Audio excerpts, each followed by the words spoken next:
الحمد لله رب العالمين والصلاة والسلام على أشرف الأنبياء والمرسلين سيدنا ونبينا وحبيبنا وشفيعنا مولانا محمد وعلى آله وصحبه أجمعين. أما بعد، أعوذ بالله من الشيطان الرجيم. بسم الله الرحمن الرحيم. وتعاونوا على البر والتقوى ولا تعاونوا على الإثم والعدوان واتقوا الله إن الله شديد العقاب. بزرگان محترم، بھائیوں اور دوستوں، دنیا کے اندر اچھائی کا کام کرنے والے برائی کے کام کرنے والے بھی ہوتے ہیں. اچھائی کی طرف دعوت دینے والے، بھلائی کی طرف دعوت دینے والے، اچھے کاموں کی طرف لوگوں کو بلانے والے ہوتے ہیں. تو کچھ وہ لوگ بھی ہوتے ہیں جو خود بھی برا کرتے ہیں اور دوسروں کو بھی ان برائیوں کی طرف بلانے والے ہوتے ہیں. اپنے فعل کے ذریعے، اپنے کردار کے ذریعے یا اپنے قول کے ذریعے لوگوں کو ان برے کاموں کی طرف دعوت دینے والے ہوتے ہیں. اب ہماری جو ذمہ داری ہوتی ہے اس سلسلے میں، اللہ کی طرف سے اور اللہ کے نبی صلی اللہ علیہ وسلم کی طرف سے ہمیں جو ہدایت ملی ہے کہ ہمیں ان میں سے کن لوگوں کے ساتھ جانا چاہیے. قرآن پاک میں اللہ تعالیٰ یوں فرما رہے ہیں وَتَعَاوَنُوا عَلَى الْبِرِّ وَالتَّقْوَى وَلَا تَعَاوَنُوا عَلَى الْإِثْمِ وَالْعُدْوَانِ. نیکی اور تقوی کے کاموں میں تم لوگوں کا تعاون کرو،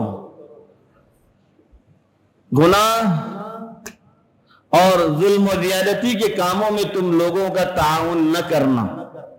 اللہ سے ڈرتے رہنا، بے شک اللہ تبارک و تعالی سخت پکڑ فرمانے والے ہیں. یہ آیت کریمہ کچھ اس انداز سے ہمیں زندگی گزارنے کا ایک اصول بیان کر رہی ہے کہ دنیا کے اندر ہمیں ہر طرح کے لوگ ملیں گے. اچھائی کے کام کرنے والے، اچھائیوں کی طرف بلانے والے، خیر کا کام کرنے والے، خیر کی طرف بلانے والے، نیکی کا کام کرنے والے، نیکی کے کام کی طرف بلانے والے، اللہ کے تقوی کا کام کرنے والے، اللہ کے تقوی کی طرف بلانے والے. یہ وہ لوگ ہیں جن کا کام اللہ کو پسند ہے، جن کا طریقہ کار اللہ تبارک و تعالیٰ کو پسند ہے. چنانچہ اللہ نے حکم دیا ایسے لوگوں کا تم تعاون کرو، ایسے لوگوں کی مدد کرو، تم ایسے لوگوں کے کاموں میں ان کا ہاتھ بٹھاؤ. یہ اچھائی کے کام ہے، یہ بھلائی کے کام ہے، یہ اللہ کو راضی کرنے والے اعمال ہیں، یہ نیکی کے کام ہیں. ان کاموں کے ذریعے خیر وجود میں آتا ہے، بھلائیاں وجود میں آتی ہے، اچھائیاں وجود میں آتی ہے اور معاشرے کے اندر بھلائیوں کا رواج ہوتا ہے. اس لیے اللہ نے حکم دیا کہ ایسے لوگوں کا تعاون کیا جائے. تعاون کی مختلف شکلیں ہو سکتی ہیں.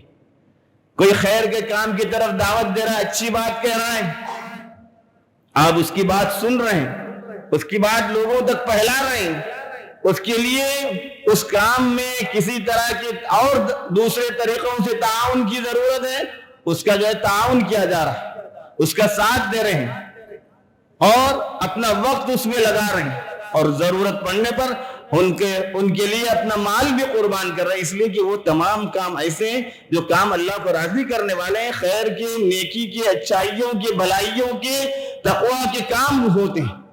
ان کاموں میں خاص طور سے مدد کرنے کا، تعاون کرنے کا اللہ نے حکم دیا.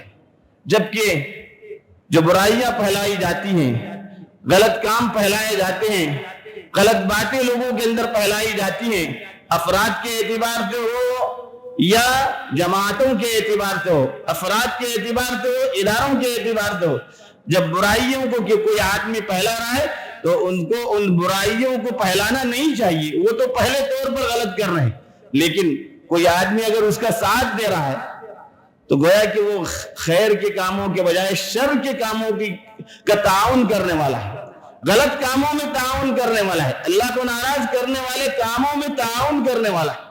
اللہ نے فرمایا واتقوا اللہ، اللہ سے ڈرتے رہنا، اللہ کا تقوی اختیار کرنا. ان اللہ واللہ شدید العقاب، اللہ سخت پکڑ فرمانے والے ہیں، سخت سزا دینے والے ہیں. کتنے سخت الفاظ اللہ نے فرمائے کہ تم برائیوں کے کاموں میں لوگوں کا تعاون کرو گے، برائی کی بات لوگوں تک پھیلاؤ گے، کسی کے متعلق اس بات کو آگے تک لے جاؤ گے، تو یہ برائی کے کام ہے، یہ شر اس سے وجود میں آنے والا ہے، اور شر کے ذریعے لوگوں کے اندر برائیاں عام ہو جائیں گی۔ اللہ کی مرضی ہے کہ اللہ چاہتے ہیں کہ خیر کا کام وجود میں آئے، اچھائیوں کے کام کو کو بڑھایا جائے۔ اچھائیوں کے کاموں کی مختلف شکلیں، دین کے کاموں کی مختلف شکلیں، دین کے اعمال کی مختلف شکلیں، جس کو اللہ کے نبی صلی اللہ علیہ وآلہ وسلم نے اپنی احادیث مبارکہ میں تفصیل سے بیان کی۔ ہم تلاش کریں خیر کے کام کیا ہو سکتے ہیں، اچھائی اور بھلائی کے کام کیا ہو سکتے ہیں، ہم لوگوں کا تعاون کس طرح سے کر سکتے ہیں، اور بھلائیوں کے کاموں میں تعاون کرنے والوں کو کچھ یوں بیان کیا گیا: الخلق عیال اللہ وَأَحَبُّ الْخَلْقِ إِلَى اللَّهِ أَنْفَعُهُمْ إِلَى عِيَالِهِ، یہ جو مخلوق ہے پوری کی پوری اللہ کا کنبہ ہے، اور اللہ کو سب سے پسندیدہ شخص اپنے اس پورے کنبے کے اندر وہ شخص ہے جو اللہ کی مخلوق کے ساتھ جو ہے تعاون کرنے والا ہے۔ اللہ کے مخلوق کو جو ہے تعاون پہنچانے والا آدمی اللہ کو سب سے زیادہ محبوب ہے اپنی اس پوری مخلوق کے اندر۔ چنانچہ ایک حدیث میں اللہ کے نبی صلی اللہ علیہ وسلم نے کچھ یوں فرمایا: انصر اخاک ظالما او مظلوما، تم اپنے بھائی کی مدد کرنا، ہر حال میں اپنے بھائی کی مدد کرنا، وہ ظالم ہو تب بھی ظالم ہوتے ہوئے اس کی مدد کرنا، مظلوم ہو تب بھی اس کی مدد کرنا۔ حضرات صحابہ نے جب یہ بات سنی چونک گئے۔ مظلوم کی مدد تو سمجھ میں آتی ہے کہ آدمی پر ظلم ہو رہا ہے، اس کے ساتھ زیادتی ہو رہی ہے اور اس کو نقصان پہنچایا جا رہا ہے، اس کی مدد کرے، یہ بات تو سمجھ میں آئی، لیکن ظالم کی کیسے مدد کی جائے؟ ظالم اس نے دوسروں کے ساتھ زیادتی کی۔ اللہ کے نبی صلی اللہ علیہ وسلم نے پوچھا: اے اللہ کے نبی صلی اللہ علیہ وسلم، یہ ظالم کی مدد کرنے کا آپ حکم دے رہے ہیں، ظالم کی کیا مدد ہے؟ فرمایا: ہاں ظالم کی بھی مدد ہے، وہ ہے کہ اس کو ظلم سے روکو، اس کو ظلم کرنے مت دو، زیادتی کرنے مت دو، غلط کام کر رہا ہے اس کی اس غلط کام پر روک لگانے کی کوشش کرو، اپنی زبان سے، اپنے عمل سے، اپنی جو قوت سے اس ظالم کو ظلم سے روکنا، یہ اس ظالم کی مدد ہے۔ ایک آدمی غلط کام کر رہا ہے، پھیلا رہا ہے غلط کام، آپ جو ہے اس کو چھوڑ رہے ہیں، جو چاہے کرے، معاشرے میں پنپ رہی ہے اس کی غلطیاں، اس کی برائیاں، اس کا ظلم، اور کوئی اس کو پوچھنے کے لیے کیوں تیار نہیں ہوتا؟ ارے کون جائے اس کو؟ نہیں، اللہ کے نبی صلی اللہ علیہ وسلم نے فرمایا اس ظلم سے اس کو روکنا، اس زیادتی سے اس کو روکنا، یہ اس کی مدد ہے۔ تو دنیا کے اندر جب اس طرح کا کام کیا جائے گا، بھلائیوں کے کام میں ہم اپنا تعاون پیش کرنے والے ہوں گے، برائی کے کام سے لوگوں کو روکنے والے ہوں گے، تب خیر وجود میں آئے گا، اچھائیاں وجود میں آئیں گی، بھلائیاں وجود میں آئیں گی، معاشرے کے اندر امن و امان ہوگا، اور معاشرے کے اندر بھلائیاں جب عام ہوں گی، لوگ سکون کے ساتھ زندگی گزارنے والے ہوں گے۔ اللہ تعالی ہمیں ان باتوں کی صحیح سمجھ عطا فرمائے، ہمیں دین اسلام کی ہر بات پر عمل کرنے کی توفیق عطا فرمائے، ایمان کے ساتھ ہمیں زندہ رکھے، اور ایمان کے ساتھ اپنے وقت پر ہمیں خاتمہ نصیب فرمائے۔ آمین وآخر دعوانا الحمدللہ۔